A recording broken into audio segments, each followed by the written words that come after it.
Angithi thokozani kuno nonke abantwana bethongo nakuni nonke abathandekayo. It's me, Matapelo, an indigenous prophet and Umthandazeli based in the south of Johannesburg. It is always good to see you. And today, I'll briefly be discussing candles. And I feel that I just need some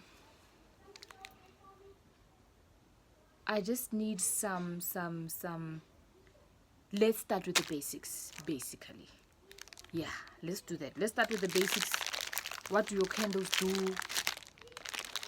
Many of you pray with rainbow candles. You're not sure what they do, which can be dangerous for you.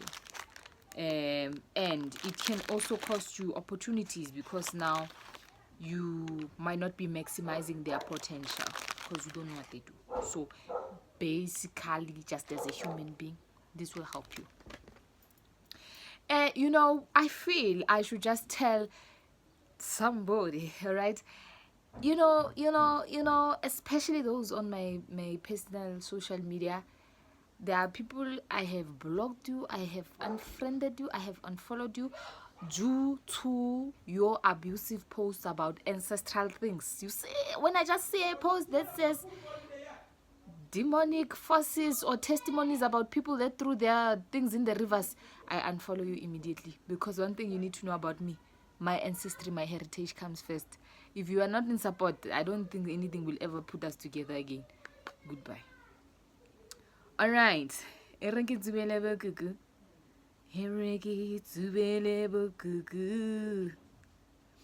then we get started.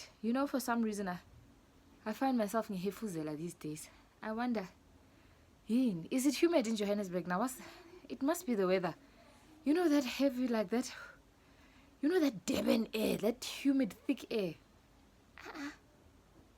The white people told us about climate change. We said it's a rumor. Look now. Whites, sometimes you guys, we take you kancane kanti ngibonela phambili. That's a story for another day. That thing about white people. White people are here, guys. Bala.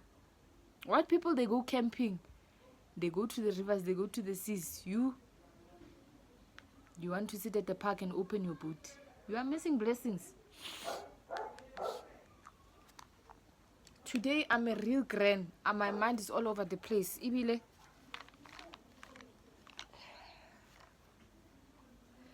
Okay. All right. The disaster is that I've put the tissue far, but let's move on. Okay. We've got your primary candle, which is your white candle. And the white one we generally use for light. And sicela ngayo ukukhanya we use for light. And wherever you are, in whatever situation has put you in the darkness, either spiritual or physical darkness, when you put on a white candle, you immediately feel the aura of light just expand from this small little thing. You cannot miss it. And even the energy around your room, around the house changes. So if a person is sick, we usually just light them a white candle. And it's to give them that energy that they are lacking, which is good and pure. It elates healing. It elates good vibes. It elates a connection to the higher hierarchy of angels. Ne? Goes beyond into the heavenlies. It calls those beings just white, and even individually, that is the power that white has. And I know churches like the Catholic Church use white candles in a wonderful way. They encourage that if you put a picture of a loved one, you light a candle and you can speak to them and you can celebrate them and you can remember them with a white candle. So as you can see, that a white candle does a lot. When we go to the graveside, we can plot a white candle there. But guys, please switch them off. Yegan the style sokushiya amakhandlela ngoba izinto ziyasha. And my aunt actually told me a story last week. She said there were people at the graveyard, and I think this was Mpumalanga side, and they were lighting the candle, and they left it there, and it bent and it caused structural damage. They were fined thousands and thousands of rands. Phumane moyen, get real for a second. Okay, so masilhloma ikhandlela anywhere where you are to pray. wherever it's the felt, or you're using a tree, or you're using suhula. And I think I should do a video on suhula, because I'm not selfish, you know. I like to share good things, you know. And wherever you're praying, even in nature, the rivers and stuff, make sure that it's facing where the sun rises, the east, because we are asking for light. So we are always facing where the light resides or comes from. Literally. Very, very powerful candle just on its own. And okay, I'll do this last explanation of white in the last segment, and then I'm gonna do them in my order. And then comes yellow, because in order of praying and in order of placing our candles, if you're using rainbow candles as a set to pray, some of you will say to me that you've been shown rainbow candles, which is wonderful, but any regular individual can use rainbow candles. It depends on you. The yellow one, imele is thunywa, for those who are gifted, but in general, for general folks that are using rainbow candles, it stands for amandla wabogogo. It stands for amandla wabogogo, and in some context they can say your angels, even as a general person. I get it, you all have guides. We all have guides, people who follow us from childbirth. Okay, and here we've got amandla wamakehla, the power of the grandfathers in your lineage. Yeah, and then in other contexts it can stand for calling all ancestors, right? And then other shades of blue can be used for prophetic summoning and strengthening prophetic gifts. The orange one is a very special one, and people miss it all the time. They rather use purple, but for me, I'll always have the orange one because ngisebenza ngabantu. And you guys know that as indigenous healers, we are always being hunted by communities for no good reason. Because, you know, the witches always want to bad talk, bad mouth us so that they can take the attention away from them and come to us who are doing good work. So if you're an indigenous healer, this is a really good candle to have. Look, even as a general person, people are always having issues. At work, a stapler goes missing, it's your fault. At the house, money goes missing, it's your fault. In your relationship, anything goes wrong, it's your fault. Just this deals with people, relations, and just summoning good energies around you. Okay? Right. Oh, so when you pray towards it, you ask that you may not be implicated in anything bad. May your name stay clear of any bad implication. May you not be blamed for anything that is not your fault. May you not be involved in any conflict. May you have good relations with your neighbors, with your community, with your work peers, etc., etc. That is a prayer you make towards the orange, and many people don't know that. Then the pink one is for love, your marriage, your relationships, your friendships, ukuthandeka, to be lovable, because when people attack you, they'll always go for a spell of ischito or muti to put a thing on you so that you are not likable towards other people. And when you're not likable, you're not going to get a job, your relationships won't last, you're always in fights, people are picking on you, you are unloved, you're isolated, etc. So this is more important than mjolo. This is literally for jobs, for money, just to be likable, gets you a lot of opportunities. Sometimes you meet a lot of important people. You see this tissue issue. Now I got gravy. So the issue of being likable, it stops you from opportunity. Sometimes you meet really great people and you miss opportunities because they looked at you and then it just said no. Something inside them said no because somebody put a skrito on you. You can pray towards the pink candle for that, right?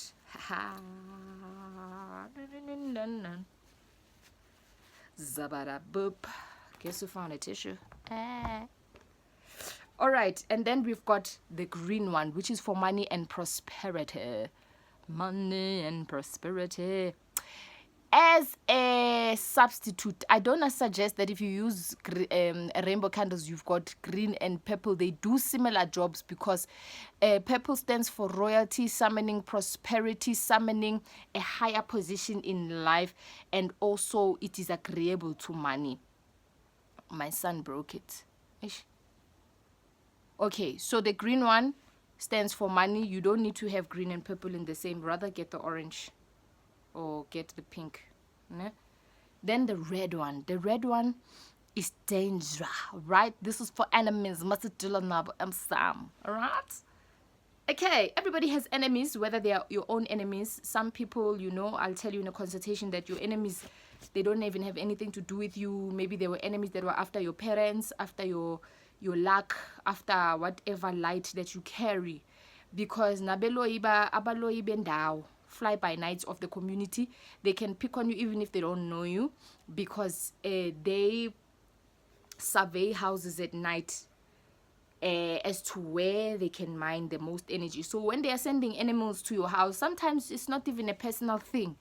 It's just for them to gain strength. So when you get spiritual husbands and stuff, some of them are not even personal attacks, right? So whether you think you've got enemies or not, I can guarantee you right now you've got enemies. Okay, so the red candle, guys, is to pray against enemies. And the most important line here is that to those whom I know and those whom I do not know, ne? Those whom I know and those who I do not, very important, because you may know of Shabalala down the road, but you don't know that there's Sithole on the left as well. Enemies can disguise themselves in many ways. Some of them are your friends. So if you're going to name them and you don't say that line to say that even those whom I do not know, you're going to miss out on people who are attacking you. So that line covers you holistically. Right, so if we are ordering these candles, your msamo, guys, it must face east where the sun rises. That's where your candles are facing. They are facing here, and then you are also kneeling facing west. I mean facing east, sorry. So the candle white must be on the left, followed by yellow, followed by blue. Then the other candles, you can put them the way that you want, like this, like so, like that. Okay, but red must always be the last one, always. And please be careful when you start praying with red. You must be consistent, because have you ever had a dream where you saw someone bad doing something bad, or you saw someone you didn't know was bad and they're doing something bad, but they're doing, you know, and when you see them, trust believe they see you too. That moment where you say Sithole lena are he matabelo liriwa. Ha. Even the next day, they can't look you in the eye because they know you saw them. So that's what happens in the spirit, guys. When you see someone feeding you, or you see someone jumping your fence, dropping something in the yard, it's not imagination. Your people are warning you that this person is an enemy. So when you start using the red one, expect those dreams. And when they show you someone, even when it's your best friend of 12 years, guys, it's them. It's them. Don't doubt them. And once you start this process of the red candle every day, because now they are aware that you are aware, so obviously they'll be shooting back. So it just needs to be a constant thing. It's not scary. Don't now say I don't want to use it. Just be consistent. Even if you are someone who can only pray twice a day, that is enough, but ensure that you are consistent. One thing I want to say about candles is that when you visit people like us, abo mthandazeli kanje abantu abasebenza ngamanzi namakhandlela and prayer, we might say to you, use 7 white candles for requests. But then you might find someone else saying, in another situation, you can visit me and I can say, use 7 white candles for cleansing. So candles can take on different meaning for different rituals at different times. People who work with the spirit, we are given secrets at the time to say that this is an equation that will work for you. So the most important thing that this teaches us about candles is that it's the intention that you pray towards the candle that transforms the candle to do what you want. For instance, this red candle, if you don't have pink, you can use it for love and not enemies. What changes? It's the intention.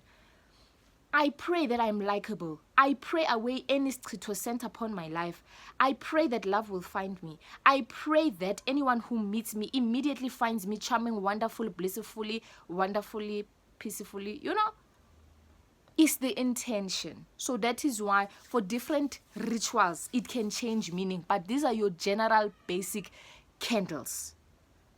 Even for Iladi, when someone holds Iladi, which is a ceremony that is done for requests, ukshweleza, to say sorry to the ancestors, to to speak us something, we can then order those candles in the way that we are told will appease your ancestors, because then we know what intention must be prayed into those colors we are saying you must put in what order. You understand? All right. So whatever candles you are praying with, that is your general meaning, and that's how you can use your candles. Any questions or comments, you leave them below. I think I will do segment by segment to expand, if I'm allowed, on these candles and the powers that they have. Candles are very powerful. They are led our ancestors and God to our location where we are, and they enhance our prayers. How do they enhance our prayers? Right, as I explained in my first video, God can be described as a CEO of the universe, right? The CEO cannot do everything in the universe. He hires principalities, he hires kings and rulers. Like in Colossians it says, right? It should be chapter 1, verse 13. Ne? So in the universe there's a structure. After God releases, in his word he says this, ne? He says, ask and you shall be answered. You ask, he shall answer you. But he releases them to people who will release them to your ancestors, and so on and so forth. Your ancestors know where they must get your stuff. There's an owner of the money, there's an owner of the marriage, there's an owner of the peace, there's an owner of war, there's an owner of whatever. There's an owner of the a leader of the angels. So they know who to ask, that Matapela, she needs to get this from whom and whom and whom and whom and whom. These candles open all those portals. It's like vortexes that open when you pray with candles versus when you pray the normal way. So I hope that will simplify why do you need to light candles. It's been good to see you. I hope this has helped you a lot, and we'll chat again soon. Thokozani. Amen.